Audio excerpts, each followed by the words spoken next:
باللہ من الشیطان الرجیم بسم اللہ الرحمن الرحیم الحمد للہ رب العالمین وصلی اللہ علی محمد وآلہ الطاہرین اللہم صلی چلے حکمت نمبر 103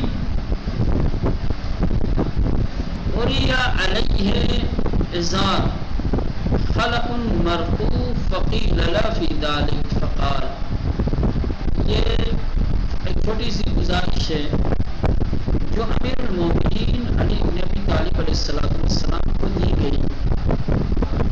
اس کو مد نظر رکھتے ہوئے امام نے جو جملات ارشاد فرمائے ہیں وہ یہاں پر ذکر کیے گئے ہیں. اب جانتے ہیں امیر المومنین علی بن ابی طالب علیہ السلام بڑے سادہ زیست تھے، بڑی سادگی کی زندگی گزارتے تھے، چاہے وہ کھانے پینے کی چیز ہو، چاہے اوڑھنے پہننے کی، چاہے پہننے کی. کھانا پینا بھی بہت معمولی تھا. سنا ہے آپ نے کچھ روٹیاں چوکی روٹیاں کھاتے تھے. شہادت کے وقت کا واقعہ بھی سنا ہے جب بیٹی ملا دسترخوان پہ نعمتیں رکھی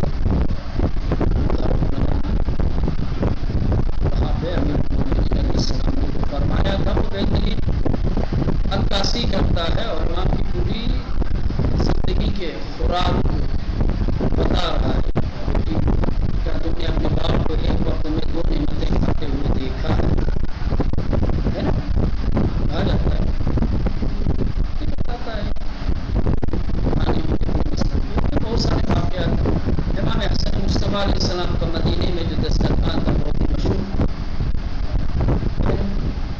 ایک دن ایک شخص آیا، فقیر آیا، وہ نعمتیں کھاتا تھا، اس میں سے اٹھا کر کے اپنے دامن میں بھی رکھتا تھا. امام حسن مصطفیٰ علیہ السلام بچے دیکھ رہے تھے کہ اس کی توجہ کھانے پر نہیں ہے، کھانے پہ کم ہے، رنگی پہ زیادہ ہے. امام نے کیا کرتے کھانا کھا کر تمہیں لے جانا ہوگا، لے جانا، آخر ایسے کیوں کر رہے ہو کھانے کے دوران؟ اس سے زیادہ اس کھانے کی ضرورت کسی اور کو ہے. مجھ سے زیادہ آج اور ضرورت مند اس کھانے کا کوئی اور بھی ہے جسے میں دیکھ جاؤں. میں یہ کھانا اس کے لیے رکھتا ہوں. امام نے فرمایا پوچھو رکھنے کی ضرورت نہیں ہے. اس دسترخوان پہ تم بیٹھ کے کھا رہے ہو، یہ دسترخوان کا ہے. دسترخوان اس کے بیٹے کا ہے، میرے باپ ہے جس کو دیکھ کے آیا ہے جو کہ سوکھی ہوئی روٹیاں کھا رہے تھے، جس پہ ترس کھا کر کے تمہیں کے بیٹے کے دسترخوان سے ان کو لے جا کر کے دوں گا. مجھے پسند ہوتا تھا انہیں کا دسترخوان میں.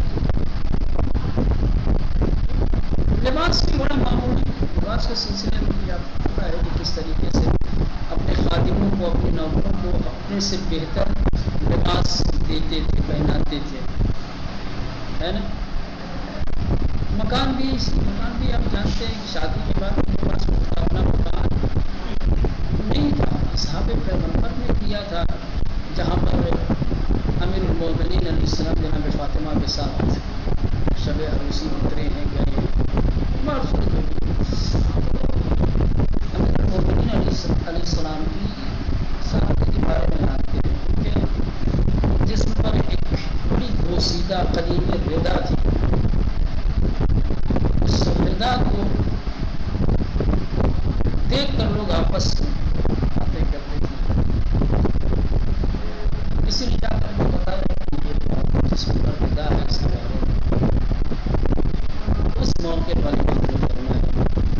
یہ جو ردا میرے جسم پر دیکھ رہے ہو، جو تمہیں حقیر لگ رہی ہے اور بوسیدہ لگ رہی ہے، اس سے دل میں خوشی پیدا ہوتا ہے، تواضع، دل خاشع ہوتا ہے، اس سے اکڑ نہیں پیدا ہوتی. لباس کی زینت کا سبب ہوتا ہے. انسان جتنا قیمتی لباس پہنے گا اس کی قیمت سے متاثر ہو کر کے انسان کے مزاج میں اتنی کیا ہے بڑائی پیدا ہوتی ہے. ساری دنیا میں دیکھا ہوگا یا کہیں بھی جاتے ہیں جو جتنا پہنے رہتے ہیں وہ اتنا ہی ہے. حسینہ خان سے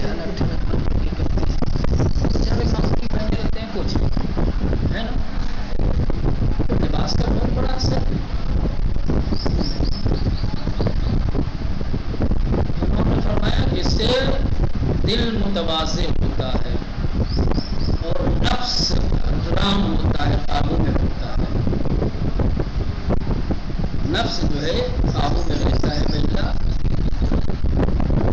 اتنی لباس ہو انسان کے جسم پر تو نفس قابو میں نہیں رہتا ہے. ہر قسم کے ریاکاری، لوگوں کو دکھانے کا شوق ہے نا، لوگوں سے تعریف کرانے کی امید، تعریف کرے ساری چیزیں. یقتدی بہ المؤمنون، اور یہ جو میرے لباس ہے، یہ لباس ہے کہ اگر لوگ پیروی کرنا چاہیں میری تو کر سکتے ہیں. میں اگر قیمتی لباس پہنوں تو پھر تو لباس میں ہر شخص میری ابتدا نہیں کر سکتا. وہی کر سکتا جس کے پاس مال ہوگا. پھر غریب بیچارہ کیا کرے گا؟ کیا ہمیں بھی ویسا ہی لباس پہننا ہے جیسا میرے مولا پہنتے، میرے آقا پہنتے؟ میں لباس میں اپنے آقا اور مولا کی تصدیق کرنا چاہتا ہوں. اگر کم قیمت والا ہوگا، معمولی ہوگا تو معمولی انسان بھی پہن سکتا ہے، ادا کر سکتا ہے اس چیز کو. پہلا اگر قیمتی باارتش لباس اگر نہ کریں لوگ اقتدا سے دور ہو جائیں، نہیں کر سکتے. اس کے بعد پھر دنیا اور آخرت کی حقیقت کو پتہ ہے. کیا تم لوگوں کی لباس میں کیا توجہ ہے؟ لباس کوئی جسم چھپانے کا ایک ذریعہ ہے. اس کے بعد دنیا اور آخرت کی حقیقت کو یہاں بتایا. کہا کہ دنیا اور آخرت دو ناسازگار دشمن ہیں.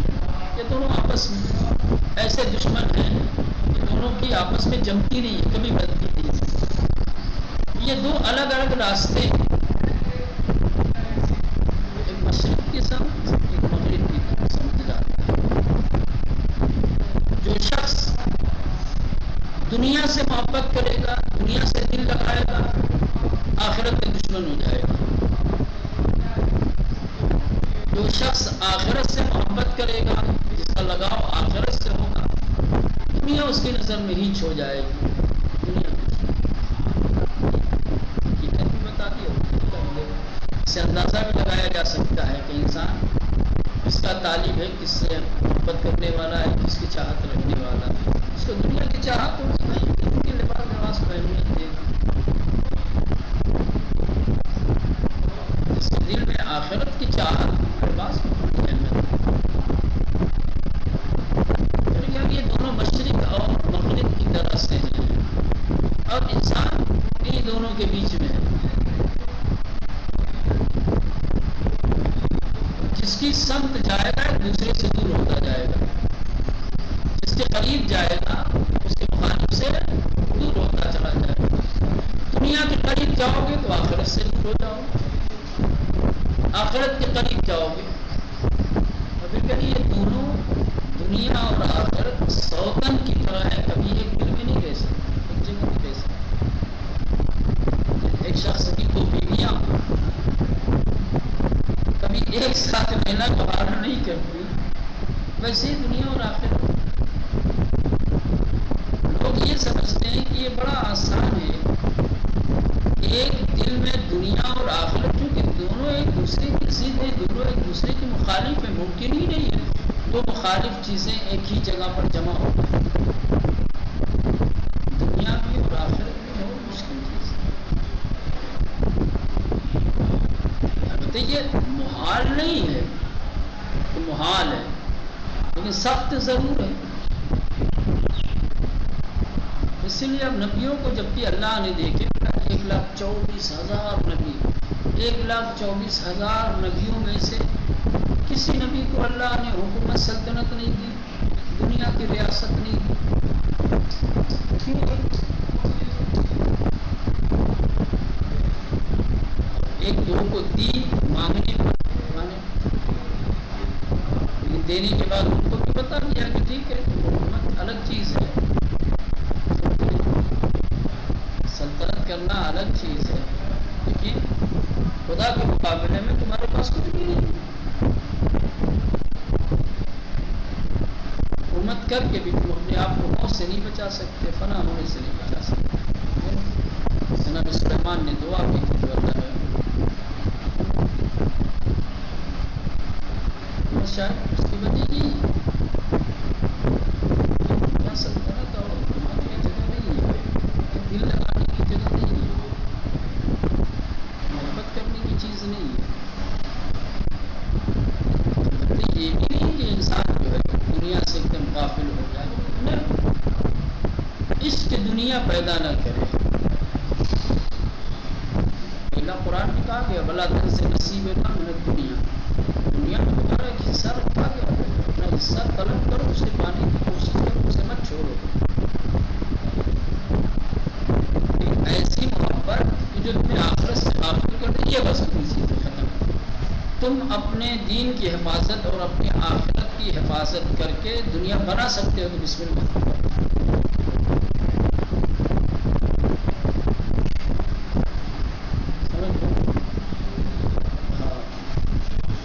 لیکن جہاں دنیا کی وجہ سے دین خطرے میں پڑ جائے، یہ دنیا مذموم ہے۔ اب تو دنیا مذموم نہیں ہے، سمجھ رہے ہیں؟ یعنی دنیا شر مطلق نہیں ہے، خیر نہیں ہے، اس میں خیر نہیں ہوتا۔ جو حدیث پڑھی جاتی ہے مشہور، الدنیا مزرعۃ الآخرہ، دنیا آخرت کی کھیتی ہے، دنیا آخرت کی کھیتی ہے۔ یہ کھیتی کو کم مت سمجھے تم، کھیتی کب ہے مولانا؟ اسی سے تو سب ملنے والا ہے۔ تو آدمی اگر چھوڑ دے ایک دم سے، کھیتی ہی نہیں رہے گی تو آخرت کیا رہے گی؟ ہے اہمیت ہے، لیکن مسئلہ وہی ہے، ٹکراؤ کی صورت میں جب دین اور دنیا ایک ساتھ آ جائے، سمجھ رہے ہیں، تو دین کو ترجیح، آخرت کے مسئلوں کو، دنیا اور آخرت کے افعال و ارکان یا مسائل جب ٹکرا جائیں، بیک وقت آمنے سامنے آ جائیں،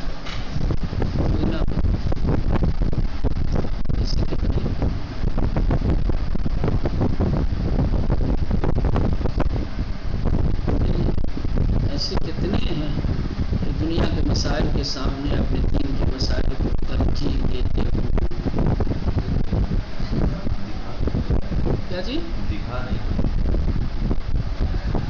ایسی بات نہیں ہے، انہیں کی وجہ سے دنیا کا نظام چل رہا ہے، اور کہنے کا مطلب یہ ہے کہ ان کے پیسے ان کی برکت سے چل رہے ہیں۔ سماج میں ایک آدمی بھی اگر ایسا ہو تو اس کی وجہ سے اللہ نظام کو باقی رکھتا ہے، اور لوگوں تک فیض پہنچتا ہے اس کے توسط سے، سمجھ رہے ہیں؟ چلے بات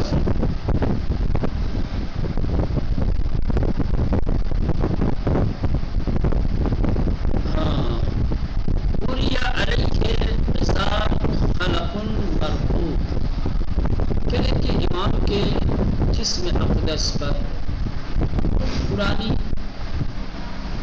ردا دیکھی گئی، وہ پرانی اور پوشیدہ ردا تھی، جس کے بارے میں قیل لہو، امام کو بتایا گیا، قیل لہو فی ذالک، امام کو گزارش دی گئی، امام کو بتایا گیا کہ آپ اس ردا کے سلسلے میں لوگوں کے درمیان گفتگو ہوتی ہے۔ پھر امام علیہ السلام نے فرمایا کہ جسے تم زشت سمجھتے ہو، جسے تم حقیر سمجھتے ہو، یہ خالی حقیر نہیں ہے، یخشع لہ القلب، اس ردا کی وجہ سے قلب خاشع اور متواضع رہتا ہے، دل میں خشوع پیدا ہوتا ہے۔ قیمتی لباس سے غرور کا امکان ہے، لیکن بوسیدہ اور پرانا لباس انسان کے دل کو خاشع اور متواضع بناتا ہے۔ وَتَسِلُّ بِهِ النَّفْسُ، اور نفس اس سے رام رہتا ہے، قابو میں رہتا ہے۔ یہاں تزل و ذلیل کے معنی میں ہے، لیکن کیا ہے؟ قابو میں اپنے، ہاں، احساس کمتری، انسان جب اپنے آپ کو کم آنکے گا دوسروں سے، سمجھ رہے ہیں، احساس کمتری میں جب رہے گا تو غرور اور تکبر سے، بڑ بولے پن سے کیا ہے بچا رہے گا، دوسرے ریاکاری وغیرہ سے دور رہے گا، بچا رہے گا۔ فَيَقْتَدِي بِهِ الْمُؤْمِنُونَ، اس کے ذریعے سے یا اس کی صاحبان ایمان اقتدا کر سکتے ہیں۔ وَيَقْتَدِي، اقتدا کر سکتے ہیں، بہی اس چیز کی، المؤمنون، صاحبان ایمان، یعنی جو پوشیدہ اور پرانا لباس ہے، اس صاحبان ایمان بھی پہننا چاہیں تو ان کے لیے ممکن پہن سکتے، اقتدا کر سکتے ہیں، اگر قیمتی ہوگا تو۔ اس کے بعد ان الدنیا والآخرۃ عدوان متفاوتان، بے شک دنیا اور آخرت دو ناسازگار دشمن ہیں، دو الگ الگ دشمن ہیں،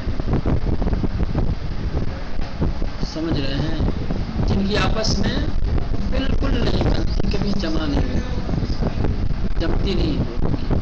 وسبیلان مختلفان، دنیا اور آخرت دو الگ الگ راستے ہیں، دو الگ الگ مسیر ہے،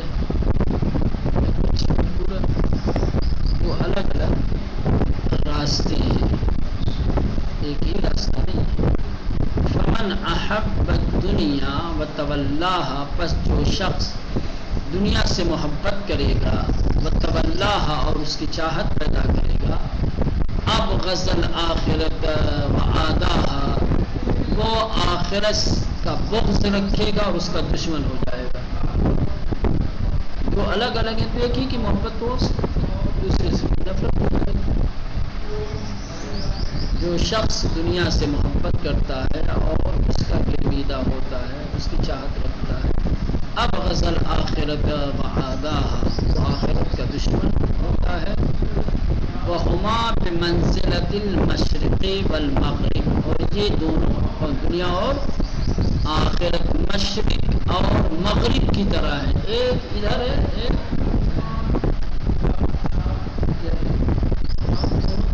سنانا چاہتے ہو، ممکن ہی نہیں، مشرق اور مغرب میں ہو سکتے ہو،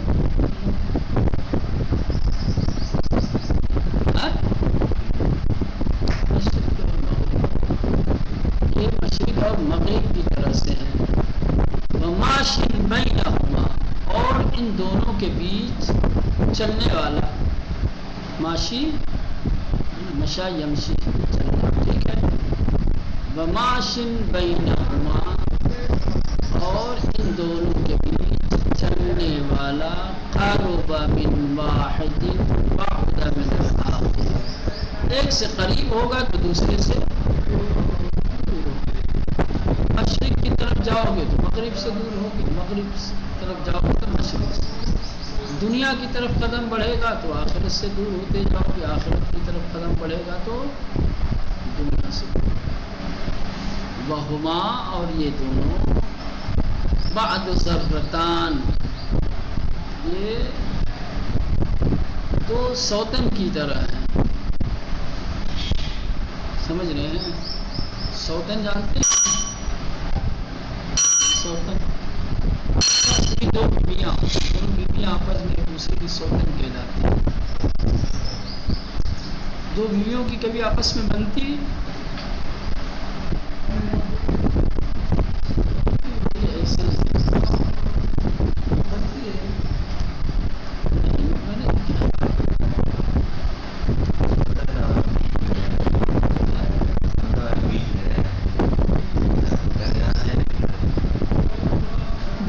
بیجی تو نتیجہ یہ کہ دنیا اور آخرت دو الگ الگ چیزیں ہیں، خوبصورت، دونوں ایک دوسرے کے دشمن ہیں، دونوں مشرق اور مغرب کی طرح ہیں، سوتن کی طرح ہیں، دونوں کا ایک ساتھ محل واحد میں اجتماع بڑا مشکل ہے، اب انسان کو اختیار ہے